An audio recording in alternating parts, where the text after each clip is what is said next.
wọ́n ṣe gbẹ̀bọ̀ fún Sefiu Oyèbámijí lo Ibrahim Oyèbámijí wọ́n ṣe gbẹ̀bọ̀ fún wọ́n ṣe bẹ̀rẹ̀ sí iye ìbáṣẹ́mi náà kó tó di fún sẹ́dúnà ní àdàlẹ́gbẹ̀ẹ́ ojú ọgbẹ́ wọn rèé o kí o gbọ́ Nàìjíríà ẹgbẹ́ sàánú mi o nínú ọmọ mẹ́rin nínú ọmọ márùn tí mo bẹ́ẹ̀ ti ká láti ká méjì bẹ́ẹ̀ o ó ti ká méjì bẹ́ẹ̀ o ọ̀pọ̀ ọmọ yín méjì ni o. wàhálà ń ṣẹlẹ̀ ní ìpínlẹ̀ Ọ̀ṣun lọ́wọ́lọ́wọ́ báyìí wọ́n ní àwọn àmọ̀tẹ́kùn wọ́n ń dúnkokò mọ́ àwọn ará ìlú débi wípé wọ́n ti ń pa wọ́n bí ẹni pẹ̀ràn o arákùnrin tẹ́ kọ́kọ́ wo fídíò wọn yìí nínú ọmọ márùn tí ó bí wọ́n ti pa méjì nínú wọn òun ló fà á tí wọ́n fi wá sí iléeṣẹ́ Àgídìgbo lọ́dọ̀ Alhaji Oríyọmí Hamzat ẹgbọ́n kan tí wọ́n sọ nínú fọ́nrán yìí. ọmọ Nàìjíríà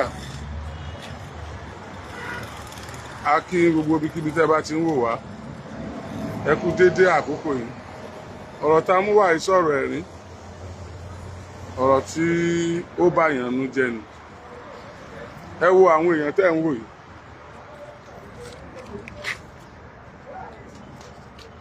àwọn èèyàn tẹ́ ń wò yìí ẹ jẹ́ kí n bi wọ́n fúnra wọn wọ́n ní ẹnu oníkan láti gbọ́ pé àwọn ọlọ́fà láti gbọ́ mo ta láti ìpínlẹ̀ Ọ̀ṣun ni wọ́n ti wà ń bí látàná wọ́n dẹ̀ ti wà ń bí wàhálà tí ó gbé wọn wá kì í ṣe wàhálà kékeré kéde ṣe wàhálà téèyàn lè fi ṣeré rárá gbogbo àwọn bá mọ ibi tíjọba ìpínlẹ̀ Ọ̀ṣun bá ti máa ń rí social media wò ẹ jẹ́ ká dákun ká máa tẹ̀lé wọn ẹ jẹ́ ká kọ̀tẹ̀ ká fi hàn wọ́n kán mọ nǹkan tó ń ṣẹlẹ̀ lọ́wọ́lọ́wọ́ nípínlẹ̀ Ọ̀ṣun kí ni contradictions tó wà nínú information tán fún wọn report tán fún wọn nípa ọ̀rọ̀ tá a fẹ́ sọ yìí kí dẹ̀ ni the reality tó wà behind ẹ̀ gangan olórí ọ̀dọ́ nǹkan wọ́n ti lọ ní. wọ́n ti ṣe gbogbo nǹkan kọ́ lóṣù náà àríṣùgbọ́n ọlọ́pàá náà àríṣùgbọ́n. ó yá kí ló ṣẹlẹ̀ o.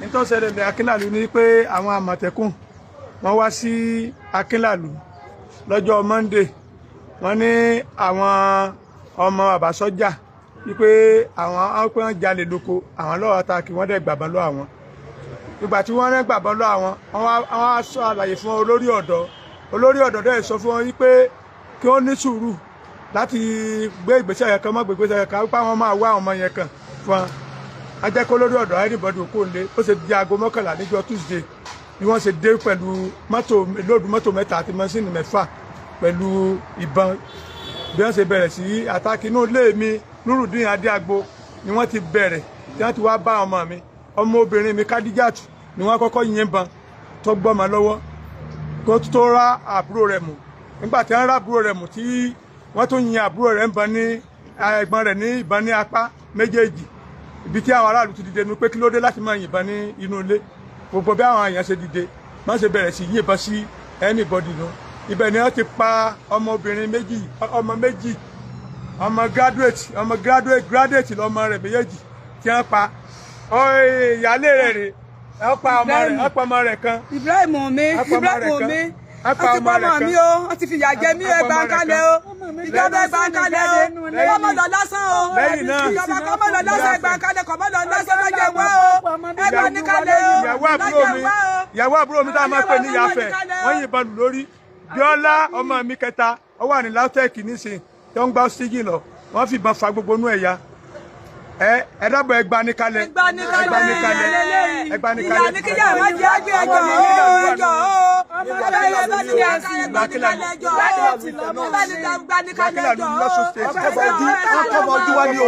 nígbà tí wọ́n dé wọ́n mú àáké dání adẹ kọ́ba ojú wọn ìgbà tó kọ́ba ojú tí wọ́n kọ́ba ojú wọn wọ́n mú àáké dání wọ́n dẹ̀ ti kó ìbọn nígbà tí wọ́n ìbọn ọmọ wọn náà kọ́ yìnbọn lẹ́sẹ̀ obìnrin bí tó ti fẹ́ lọ rescue rẹ̀ níbẹ̀ ni àwọn aráàlú ti sọ pé ìbọ̀lẹ̀lẹ̀ kí ló dé ṣe máa ń ya àwọn èèyàn bọ̀ nílùú ìlú tó lọ́ba tó níjòyè bí wọ́n ṣe gbé ìbọn nìyẹn tó dojú ìbọn kọ àwọn yúùtù bọ́n ṣe ń yìn wọ́n bọ̀ nìyẹn ọmọ tó ń ṣe tẹ́lọ̀ jẹ́jẹ́ tiẹ̀ tó ń lọ wọ́n fi ìbọn fà níkùn ya wọ́n mú àké àti wọ́n gbà tán dráìfù lọ tán yìn ìbọn tán ní ìṣìbọn tán ní pẹ́ ti kú sílẹ̀ lẹ́tí àwọn aráàlú jáde pé ká gbé wọn bí wọ́n ṣe ń padà bọ̀ nìyẹn pẹ̀lú ìbọn pẹ̀lú full force gbogbo tó ń rescue ìbọn wọ́n fi ìbọn lé èèyàn wọ agbolé báyìí pẹ̀lú àké gidi lọ́wọ́ láàrin àwọn tó tẹ̀sí àmọ̀tẹ́kùn yẹn adáwọn kan mọ̀ ń bẹ̀ tó ti jí ọmọ ìlú wa gangan anáàlì ìdí wọn wá taari wọn tó jí ọmọ ìlú tó jẹ́ àmọ̀tẹ́kùn wọn ò kì í ṣe fẹ́ẹ̀kì àmọ̀tẹ́kùn tá a dámọ̀ àmọ́ àwọn márùn-ún bẹ̀ dáadáa tá a dámọ̀ tá a mọ̀ àwọn apáti pamọ́ ìyá yóò méjì náà pa àpamọ́ ti náà.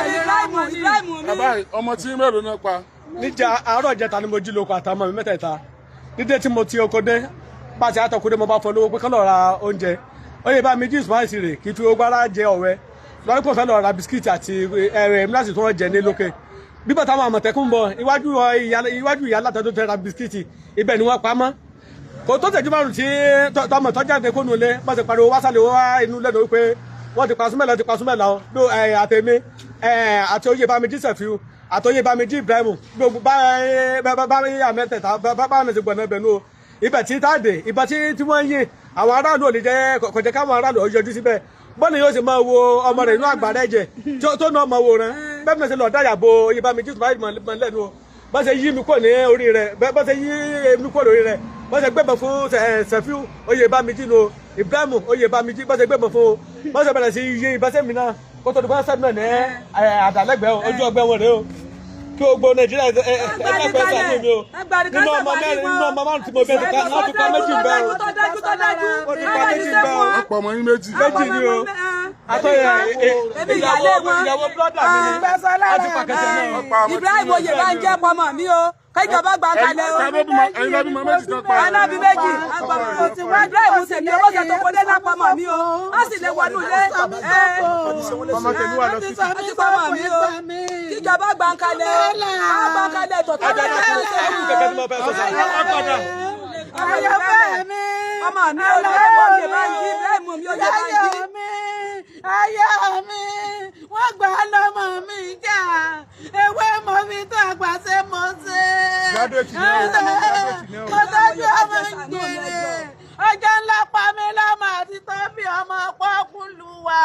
Ó ló ní ọmọ mi ń bọ̀ láì Ibrahim Oyèbánjí ti pọmọ mi àti pọmọ mi dá ń lóró. Ọmọ 26 years wọ́n gbà lọ́wọ́ mi. Wọ́n ti bá ku ọmọ wa mọ́ ní o. Bẹ́ẹ̀ kú o bẹ́ẹ̀ wọ́n padà bẹ́ẹ̀ kú o bẹ́ẹ̀ gbé mọ́tò padà wá wọ́n ti padà lọ sí àbàsọ́jà wọ́n lọ fi sílẹ̀ àbàsọ́jà wọ́n lọ fi sílẹ̀ àbàsọ́jà gbogbo property àbàsọ́jà wọ́n jó gbogbo ẹ̀ náà àwọn àmọ̀tẹ́kùn ní ẹ̀sẹ̀ gbogbo ẹ̀ àmọ̀tẹ́kùn ní ẹ̀sẹ̀ gbogbo ẹ̀ ọkùnrin kẹ̀kẹ́ tí mo fẹ́ sọ ọdí January 10 ọdún yìí ni Ismail Oyèbámijí olóṣè freedom kòkò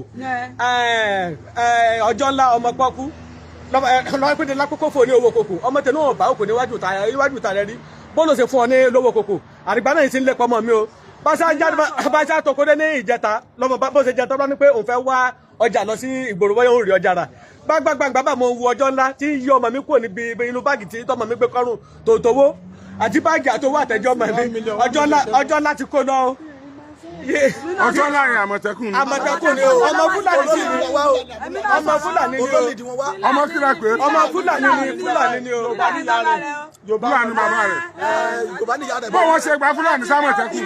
ìjọba ló bí odò yòókó tó kó ló ká ló ká ní ìlòkúdò tó bẹ̀ ní síkánì àtúntàkà sọmọ mi ti ṣe mẹkáníìkì sàràfà ìbra àtìsì àmẹ́jì tó kù mọ́ mi tún ti tàkà tẹ pápọ̀ tó ń padà bọ́ o kíjọba gbà kalẹ̀ o láti ní ìsí ọkọ láti ní ìsí ọkọ kíjọba gbà kalẹ̀ o láti ní ìsí ọkọ tí gbàsọ lára mi o lágbàjọ mẹgbàdì kalẹ̀ la ọmọdé ti bẹ́ẹ̀ o ọmọdé ti bẹ́ẹ̀ o lágbàdì kalẹ̀ o. ẹ dákun ẹ dárúkọ àwọn tẹ ẹ dá mọ̀ tọjọ mọ lù tí wọn wà ń bẹ. ọjọ́ ńlá. Isa Jamiu lórúkọ ẹ. Isa Jamiu ọjọ́ ńlá. Kúnlé ọmọ létí. Kúnlé ọmọ létí. Tóbi ọmọ 1010. Tóbi ọmọ 1010. àti Amos ọmọ sípa ní tiẹ̀. àti Amos ọmọ sípa. wọ́n pè ní ojú abo. wọ́n pè lójú abo. àwọn mẹ́ta yẹn. àwọn mẹ́rin. Adamu. ọjọ́ ńlá kí ló kọ ọjọ́ ńlá. ọjọ́ ńlá. Isa Jamiu ojú abo ń kọ́ kí ló kọ ẹ̀. ojú abo Amos ẹlẹ́ẹ̀kẹrin kọ́. ẹlẹ́ẹ̀kẹrin ní Kúnlé. àti Tóbi Tóbi ń kọ́. Tóbi ọmọ akáwọ̀ ní tiẹ̀. ọmọ márùn-ún nìyẹn ọmọ márùn-ún. Kúnlé Tóbi Amos ojú abo Kúnlé abúlé tí iye ọmọ létí. Kúnlé Tóbi Amos àti ọjọ́ ńlá. àtọjọ́ ńlá nílẹ̀ pọ́kọ ọjọ́ ńlá. Isa Jamiu ọmọ Fúlàní ni ọmọ Fúlàní wà nínú Àmọ̀tẹ́kùn. ọbọdọkúndọ ní ká gba ní kalẹ̀ o látún ti tàkásẹ́ méjì tó kú mọ́ bá kíjọba gba kalẹ̀ o sọmọ mi ò dé bóde mọ́ o sáà ti sẹ́ mọ́ o. ọmọ méjèèjì wọn pa. a ti mọ méjèèjì o ìkànnì bí o Ibrahim ọmọdún lẹ́kan náà ní èmi ìyàlé wọn pátápátá inú lẹ́kan náà èmi ìyàlé wọn Oyèbánjí èmi ìyàlé wọn Oyèbánjí náà jẹ́ ọbẹ̀ ẹ̀gbọ́n náà pa èmi mo fẹ́ gbọ́ wọn.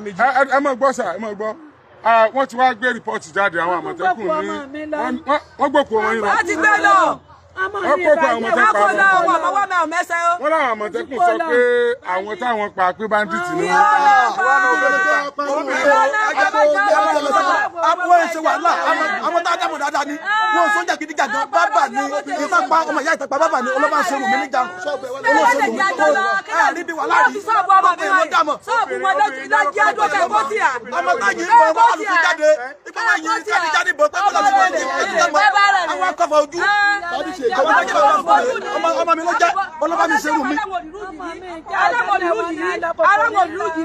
Ìjọba ìpínlẹ̀ Ọ̀ṣun àwọn Àmọ̀tẹ́kùn yín wọ́n ní Fúlàní wà ń bẹ̀ alákọ̀ọ́kọ́ nù bó ni Yísà Jamiu Fúlàní ṣe di Àmọ̀tẹ́kùn ṣé bára ń ta Àmọ̀tẹ́kùn kalẹ̀ fún náà ní láti gbógun ti àwọn Fúlàní tí wọ́n ń dà wá láàmú nílẹ̀ Yorùbá alákọ̀ọ́kọ́ nù àwọn darandaran tó ti darandaran alákọ̀ọ́kọ́ nù kìí ṣe àwọn Fúlàní tó dáa àwọn Fúlàní burúkú la fẹ́ gbógun tì kí ni Fúlàní tí wọ́n ń wá nínú Àmọ̀tẹ́kùn ìbéèrè àkọ́kọ́ nù.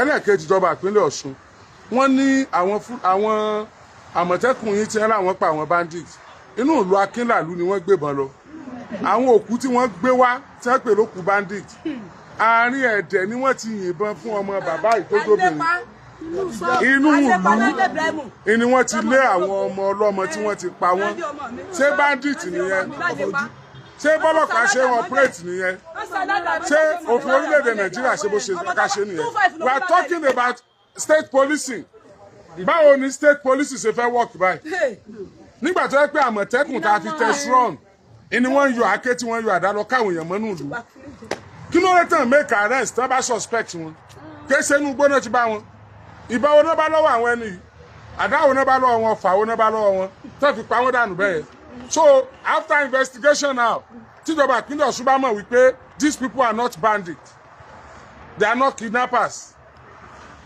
they are not bandits what will be the replacement for a woman that has just 2 children in her life and the 2 vanished because of the Àmọ̀tẹ́kùn's operations because of the unprofessionalism operation of Àmọ̀tẹ́kùn in Osun State. So what do we do now about the report that says the Àmọ̀tẹ́kùn in Osun State have captured the bandits and they have killed some of them and the corpse deported at the morgue happened to be the corpse of the children of Akínlàlú village, Akínlàlú town in Osun State. Osun State government. So what are we saying about this? What are you doing about this? And I know the governor of Osun State to be ọmọlúàbí, complete ọmọlúàbí, complete gentleman, a righteous man, the man that knows the right thing and follow it all the time. Please let the rule of law prevail. The Àmọ̀tẹ́kùn that operated in Akínlàlú town, the Àmọ̀tẹ́kùn that killed the children of Akínlàlú, let them be brought to book. Let them be brought to book. Ẹ ti pọ̀ ọmọ ìyá ìméjì. Kò sí tẹ̀lé ṣe tó lè ju ọmọ rẹ̀ méjèèjì mọ́. Ẹ ti dá sí o. Ẹ ti sọ́dà gan alẹ́. So ìbéèrè sí ni pé Ọ̀ṣun state government àwọn Àmọ̀tẹ́kùn yìí sọ pé àwọn pa bandit. Inú igbó wo ni wọ́n ti pa bandit sẹ́nu igbó l'Akínlàlú? Tí wọ́n bá jí kòkó gbé tẹ́ ẹ fẹ́ mẹ́ni ó jí kòkó gbé ó lè tó jí kòkó gbé sọ ẹ̀kẹ́ pa wọn ni. Can't you just make the arrest and do your proper investigation? Ṣé irú iṣẹ́ wo l'Àmọ̀tẹ́kùn lọ ṣe tó cover ojú? Irú iṣẹ́ wo l'Àmọ̀tẹ́kùn ṣe tó mú àáké wọnú ìlú tó ń pa àwọn èèyàn? Ìlú Akínlàlú kò sí àlàáfíà ń bẹ báyìí. Ìlú Akínlàlú wọn lè sùn mọ́. Ìlú Akínlàlú àwọn abiyamọ ń sunkún. Ìlú Akínlàlú àtọmọdé àtàgbàlagbà ń gbára yálẹ̀. Èmi rò kú àwọn ẹni ẹnu àgbàrá ẹ̀jẹ̀. Bẹ́ẹ̀ ni mo rí ẹ̀jẹ̀ tó sàn lọ báyìí lára ògiri. Mo rí ìyá kan tó rìn lọ bọ́ ọmọ kan tí wọ́n pa sójú títì báyìí. Ọmọ yín ni. Èèyàn mẹ́jọ ti wà lọ́sùn. Ó fọṣọ lánàá ní bàbá. Gbogbo evidence wà lórí fóònù. Ọmọ Nàìjíríà tó bá yẹ pé Adémọ́lá Adélékè ti gba ọ̀tá ìsínú ìjọba tó bá jẹ́ kó ti gba ọ̀tá ìtọ́ fẹ́ bring it down sínú iṣẹ́ ìjọba ìpínlẹ̀ Ọ̀ṣun nọ́mbà 1 ni pé gbogbo àwọn ọmọ Akínlàlú tó wà nínú iṣẹ́ Àmọ̀tẹ́kùn àkókò ti tó báyìí láti kó wọn jáde kẹ́ ṣèwádìí ẹ bá wa kó àwọn ọmọ Akínlàlú tó wà nínú Àmọ̀tẹ́kùn ẹ kó wọn jáde kẹ́ ṣèwádìí torí pé wọ́n ti wá parọ́ fún ìjọba pé bandit làwọn pa inú ìlú ni ẹ ti wá pa ọmọ ọlọ́mọ o so ẹ̀yin tẹ́ bá ń wò wá jákèjádò àgbáyé ẹ jọ̀ọ́ ẹ bá wa share ẹ jọ̀ọ́ ẹ bá wa communicate Adémọ́lá Adélékè gómìnà ìpínlẹ̀ Ọ̀ṣun ẹ bá wá àkẹ́ṣe lórí ọ̀rọ̀ yìí o torí gbogbo nǹkan ni wọ́n máa sọ dòṣèlú kẹ́ máa tún ṣe eré ìdòṣèlú mọ́ yín lọ́wọ́ please do something about this please we are begging you please. ẹ ṣe.